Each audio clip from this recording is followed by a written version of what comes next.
Drink spiking has been a long-standing issue, but in 2021, a surge of claims surrounding women being spiked via injection forced clubs to speak out across the country. There's been a whole spate of people coming forward with concerns around having their drinks spiked. A lot of our members have come to us saying, at this club the bouncers were kicking women out who were really drunk and not helping them. Edinburgh was no exception, and with the University of Edinburgh having already been reported to have the highest number of sexual assault claims than any other university in Scotland, student safety has yet again been brought to attention. I can't have as fun of a time as I would have had beforehand, just knowing that this can happen to people. They've just let it go under the radar completely, and that's why it still goes on. Social media accounts, such as Eddie Anonymous, started to reveal the alarming reality of the issue, with more and more students coming forward telling their stories surrounding spiking. I want to investigate how students and the university are reacting to the crisis and how they are planning to take action.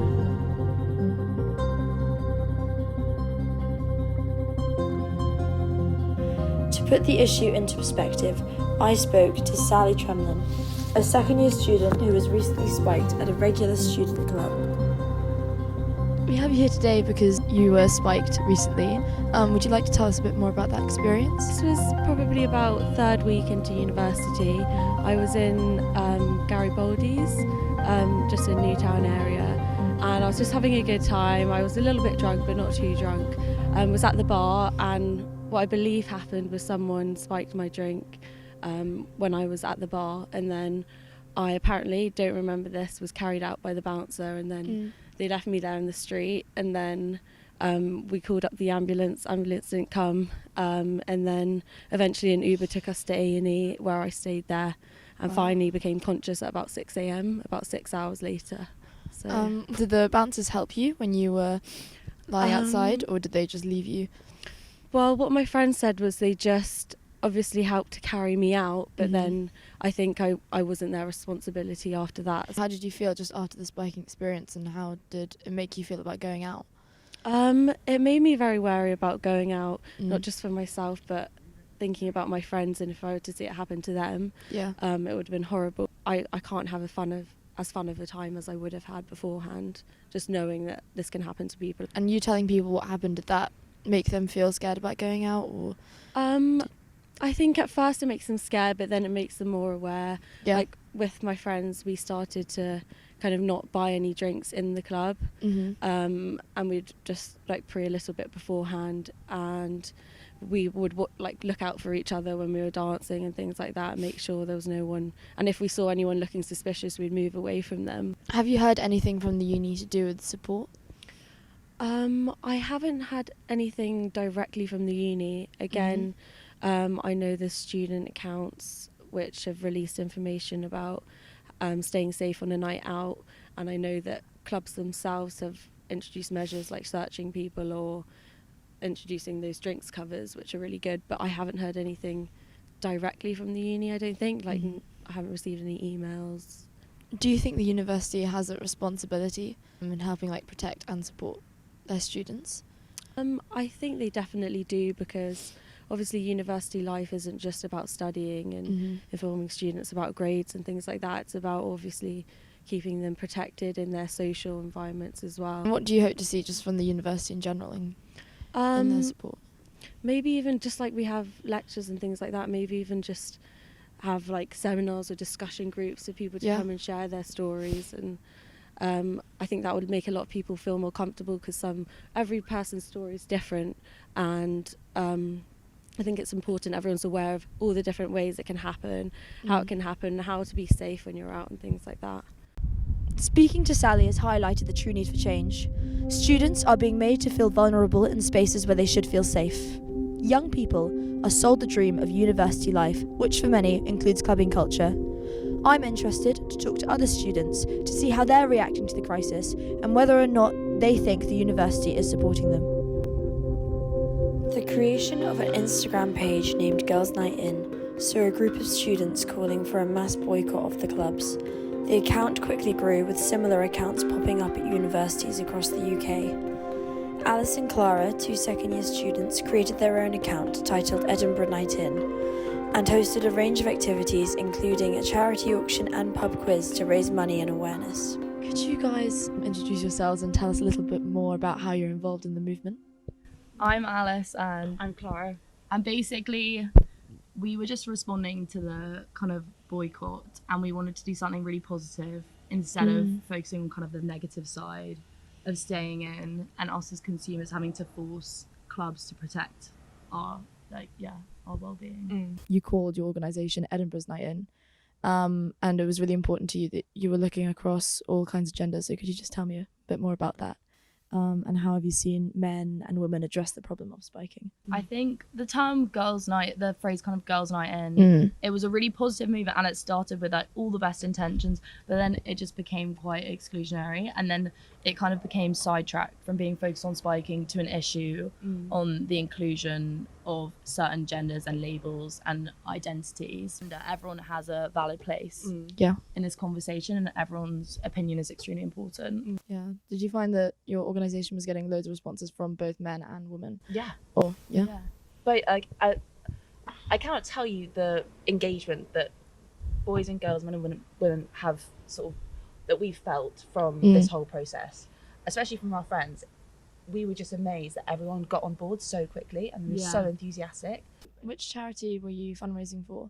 It's the Edinburgh Rape Crisis Centre. It provides free counselling and support to women, members of the trans community, non-binary people who've been victims of sexual violence. And then it also has a student support section for students who have been victims of sexual violence. And it provides advocacy for victims going through the kind of like police process of reporting to the police, because that can be a bit of a minefield. Have you seen any response from the uni at all? And what do you think the uni should be doing? I personally haven't encountered any like response from my points of contact, which would be like my tutor or anything. And I feel like what the university needs to do is ensure that all students are involved in a conversation about it and know where to go if they've been victims of like spiking.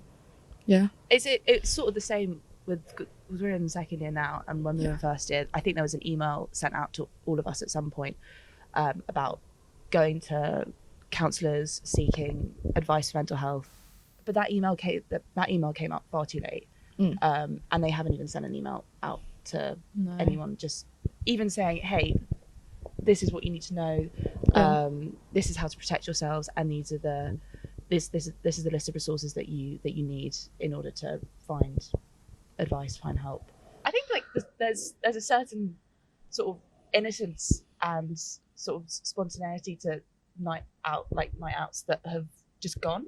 Added quite a dystopian element to it. Normally it's just like fun night out, kind of a celebration, whereas now it's got this really weird undercurrent to it, I think. Sports societies, especially those of male-dominated sports, have historically been common places for reports of misogynistic behaviours and sexual harassment. Edinburgh University Sports Union hosts a wide range of sporting activities and is a hub that many hopeful athletes flock to. Many of the current sports societies release statements showing their support for the anti-spiking movement and pledging to make their societies safe spaces. Lauren and Louis are members of the Touch Rugby Club, and I spoke to them about their own spiking experiences and how their club is working to tackle reports of misogynistic behaviours. You were spiked recently. Could you tell us a bit about the experience and how that has affected you since? It was quite rough for me because it was a lot of fear, most than anything, probably, because like it was a new thing coming to uni and it was meant to be a good experience. So I didn't go out for a while, and I turned down a lot of like things with friends and felt a little bit isolated because of it, just because everyone else was going out and having a good time and I was kind of not comfortable enough to go out, even though like I was in the town I was living in. And so the majority of the anti-spiking movement is being led by women. How do you find the male reaction to the recent spiking crisis? Yeah, to be honest, I haven't seen much of a male reaction or conversation at all on social media is generally where I sort of gauge reactions, if that makes sense. People posting resources or stories. I don't see my male friends engage with that at all. Certainly within our club, I think the conversations are, again, I think it's fair to say, majority female-led. Although the male members of our committee do engage, and I think, the men in positions of responsibility engage with it, but I don't think it's something that men are particularly comfortable talking about, probably from a guilt standpoint. You know? Do you think misogyny and the culture of spiking is a really present problem for young people? Absolutely. It's a real issue, I think.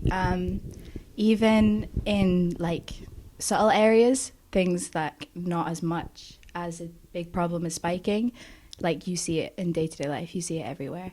And I think it's just so unfair, and it's really frustrating, especially as like a young woman, to have that almost extra boundary to kind of like push past and realize it's so accepted. Like, you know, if someone says, oh, he's been really pushy to me and he's done, oh, it's just boys being boys, or it's just, oh, it's just because he likes you, and it's so ridiculous that we're just programmed to accept it and think that it's normal and think that that's just something we have to go through. Yeah, I absolutely think misogyny exists, sort of, especially for students in everyday life, in sports clubs, I think, especially in male-dominated sports. Oh, yeah. I think like the sort of locker room culture really adds to the whole issue of how men perceive women and perceive their relationship with women, and I think there is a real belief born in the locker room talk, you know, the way men talk about female athletes, for example.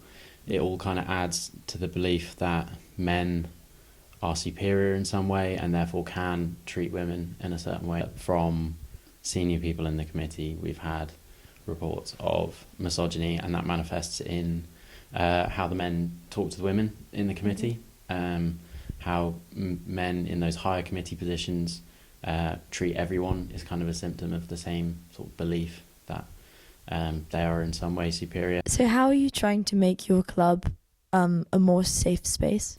I do the Instagram personally, and I know we've got a lot of things that we want to start posting, because as Louis said like super earlier, social media is a great way to kind of gauge how a club's acting, or, you know, what they're interested in. So I think through like posts and just engagement with the people that are on our page is a good way to start kind of talking about it more openly and making it a conversation that people are comfortable talking about, because they should be.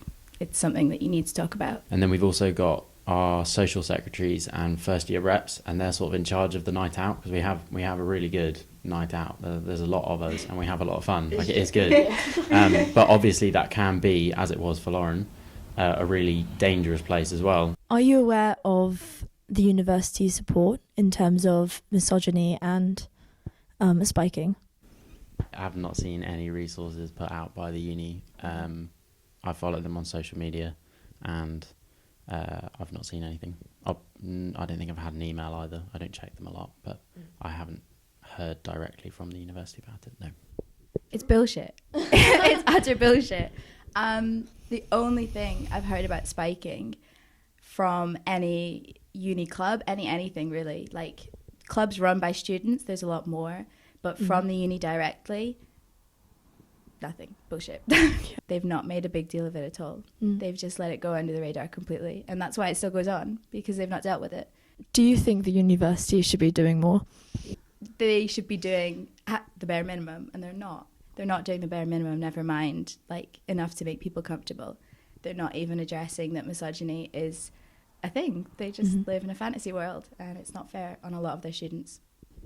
Yeah, I do think they should be doing more, and I actually have suggestions for them. I think, do you remember in first year when we all had those introductory lectures, and they're like, welcome to uni, this is what we've got, this is how we expect you to conduct yourself? I think in those introductory lectures, or even in a standalone lecture for all first years, make it very clear that if you are boy or girl, if you are found to be behaving inappropriately at all, or making anyone uncomfortable, that you'll be kicked out straight away. I don't like if the uni opened your course with a very clear message on spiking and violence and just how you talk to women as well would probably be useful for a lot of young men. On Saturday 30th October 2021, the university's Feminist Society held a Stop Spiking protest that saw students protesting from Bristow Square, where university buildings are situated, down through Cowgate and ending up outside Scottish Parliament. The current president of the society is Amy Life, and alongside the rest of the society, she is pushing for accountability from both the university and clubs within Edinburgh. We heard about your anti-spiking protest that you did in Cowgate. Yeah. How did that go, and what was the response to that? Yeah, it went really well. I was a bit anxious beforehand, but we actually had a really good turnout, and the atmosphere was amazing. I know when people are feeling really angry about something, the people's natural response is to want to do something about it. So I felt like it gave people that opportunity, and the response was overwhelmingly positive. Like, what systemic issues have you found have changed the view of spiking or spiking in general? So I think the systemic issues that cause spiking are things like misogyny, although I will say that it's not solely an outcome of misogyny, because it's something that people do that can be targeted to absolutely anyone, regardless of gender. Yeah. So while I think misogyny has a big hand in it, I think it's also a lot to do with just a feeling of wanting to have power over other people. But yeah, and I think as well, the issue we have is we're dealing with clubs and the police and everything. Like, they don't have a tendency to believe women when it comes to these kinds of stories. I think partly because there's ideas that women lie about this, and also they don't really want to believe it because it reflects badly on them. How have you found the recent responses from clubs to the spiking? Yeah, so I mean, a lot of them have been trying to do stuff to combat it, although we do tend to find that often it'll be the people higher up in the company will come up with ideas and they'll sort of tell us that they're being implemented, but then you turn up on the night and it's completely different. Another issue is that because bouncers are hired from a separate company, they're outsourced mostly, so they're a major problem we found. So a lot of our members have come to us saying, at this club, the bouncers were kicking women out who were really drunk and not helping them. How have you found the diversity in terms of who is being seen as the victims of spiking and who are somewhat being ignored? Yeah, so I think this was a big issue with the initial response to the issue in general. So generally, when you have an issue of violence against women, it's very easy for people like myself, like white cis women, to come along and be like, oh, this is an issue that affects us, so we're gonna talk about it loads, which is needed, but you absolutely have to focus on the people who are even more marginalized by society, because their experiences will be completely magnified by it. I mean, how have you found that the university has responded to all of this? So I've not heard a lot from the university. I've also not seen a lot. I know that in the student union, I think you can get drinks covers, but I'm not sure how well advertised this has been. Their response has been overwhelmingly quite poor. I think the University of Edinburgh generally, when it comes to sexual assault or issues that have this kind of nature, they tend to want to stay out of it because they don't want the bad press. And that's a recurring theme that we find with the university when it comes to things like spiking, sexual assault, anything of that kind. It was inspiring to hear about everything that Amy has been doing, but it's still upsetting to hear that people feel as though the university is not supporting them. I'm now going to go to the studio to talk to fourth year textile student Jasmine to see her artwork and to hear more about how she's trying to show how people are feeling and reacting to the crisis.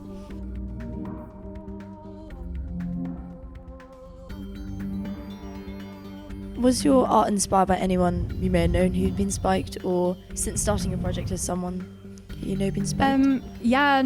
I've had a few stories of different people. They're always so horrible to hear. Yeah. And I think also just it's ridiculous how many people have had something happen to them, in terms of spiking, sexual harassment. It's I know the common statistic, 97% of women have been sexually harassed, but I think it's more. I've never actually come across someone who said no, I've never been sexually harassed ever. We started off the year and the idea was that you were looking at articles and information. And I think it was at the time Sabina Nessa had just been murdered. And I think it was something that I felt so angry about. And then also with like Sarah Everard and everything like that. So I started to research that and looking at why things like that happen. So what are some specific inspirations that came into your artwork? So I would go out to pubs and like parties and things, and I would also like draw people just having conversations to get figures and like practice my drawing of figures in general, but also quotes that would then inspire like drawings and posters, for example, of like maybe shocking comments, also things that are quite ordinary, but when you actually see it written down, it's a bit like, like things like, oh, he keeps on calling me treacle. Like it's not overtly rude, but it does make you feel a bit uncomfortable. These are basically developments of wallpaper. Yep. So like this one's a sublimation print of the houses of Cowgate.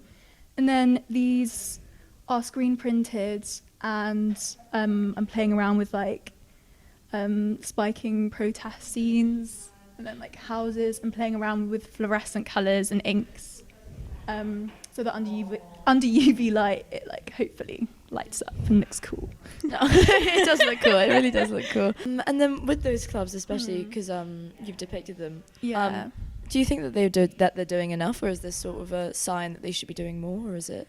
I mean, I think they're making changes, and that's nice to see. Like, I like that a lot of them participated in the boycott. Yeah. But I think what I'd hate to see is clubs and people to almost forget about spiking as an issue. Yeah. Because I think, like, let's be real, it was trendy for like a couple of weeks. It's not so trendy anymore. Like, is anyone posting it on Instagram right now? Not really. Yeah. Like. So it's not like, it's keeping it relevant and reminding people it's still happening because it's not new. It's just been talked about more. And then just in general, how do you think the uni has responded to the spiking, and is it? I don't think they're really doing enough about it. I think I constantly see things like, I'll see like Eddie Fesses about how not so much spiking, but I see things about how the uni will dismiss, like talking about rape and things like that. I mean, I've seen them give out like anti-spiking straws, but is that going to work when you're talking about spiking via injection? Probably not. Students have been making their voices heard, but how far can their efforts reach if the institution they are battling aren't also trying to make change? It's time to speak to the university to hear their side of the story.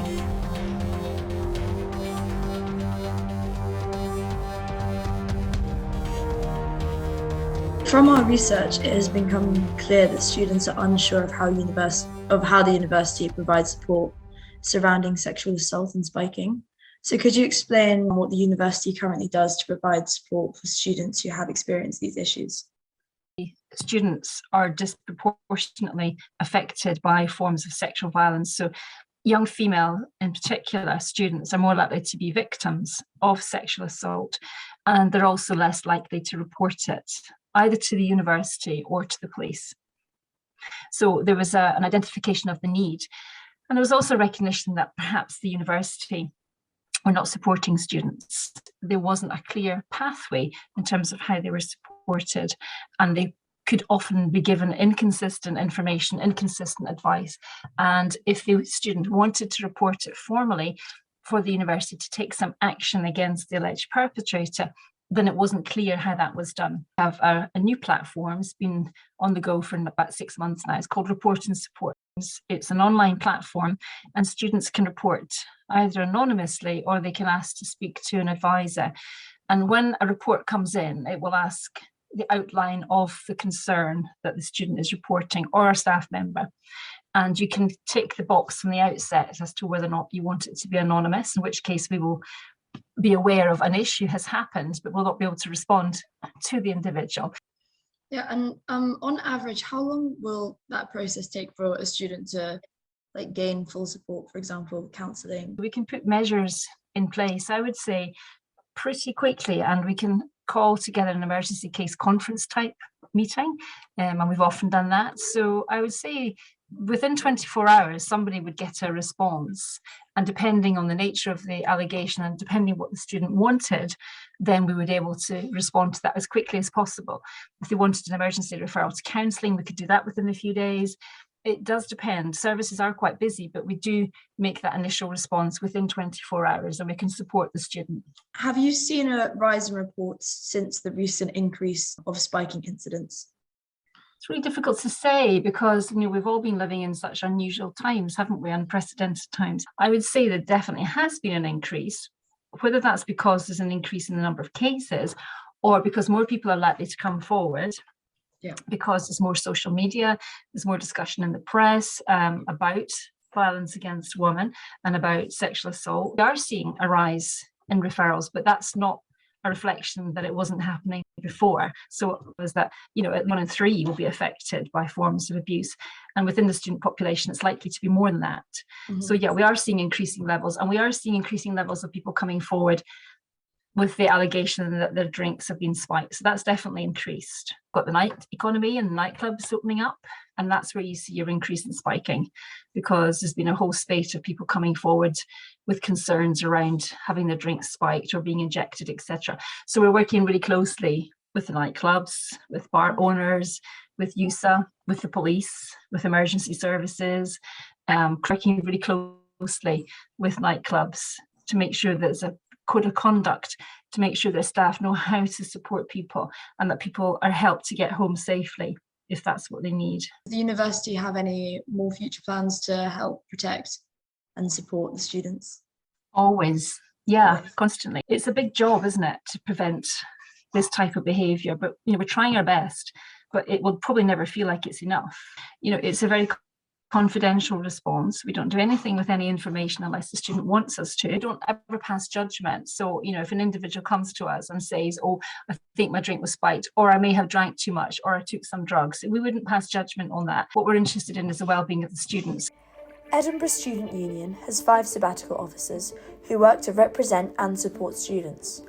Aisha Janki is the current VP Welfare, who is stated to lead on all issues relating to students' welfare and well-being, from mental health to sexual violence, as well as issues of equality, diversity and inclusion. She agreed to speak to us on Zoom, but did not want to turn her camera on. How have you been working to raise awareness and support students in response to the recent spikings? Now, regarding the spiking issue specifically, I think one needed to kind of understand the challenge as a whole, because it was something that happened in not just Edinburgh, but also in different universities as well. So I made sure to get in touch with sabbatical officers from Herbert University, and we were looking at the potential of actually having a joint campaign about this. But to go back to your question, I think working alongside the women's officer to try to look at how best we can tackle it, looking at what influence the university can have on the Edinburgh Council, to try to put pressure on them to do something about it. Do you think the university is doing enough to support students? I think definitely when I wasn't vice president welfare, my answer would have been straight up no. They're not doing anything. They don't care about us. Welfare, nada. They're not doing anything. Because I didn't know, and I think it goes back to the issue of comms. It goes back to how they're actually talking to their students and how they're sort of relaying a message such that it isn't just a PR thing, but it's actually a genuine, we care about you, we're doing something about whatever concerns you raised, right? What advice would you give to current students who feel like their voices are not being heard by the university? It is your right. The university has a duty of care to make sure that the students' welfare concerns are met. I mean, there's literally someone within the university who is paid a lot of money to deal with student support issues. You have enough reason to raise these concerns, and what I don't want is for people to suffer in silence. What I don't want is for people to give up on on the system. However, I do know it's very easy to give up on the system that continues to fail you over and over again, right? Having talked to Aisha and Leslie, it's clear that there are individuals in the university who are trying to make change, but frankly, it's not enough. The university are not properly communicating with the students about their services and what they are planning to do next. Since we started filming this documentary, more and more claims of sexual assault and spiking have surfaced on social media accounts. Although this is a difficult issue to navigate, it is still not an excuse not to take responsibility. Hopefully, this conversation will continue, and the actions of the students and the university will enable us to see real change in the future.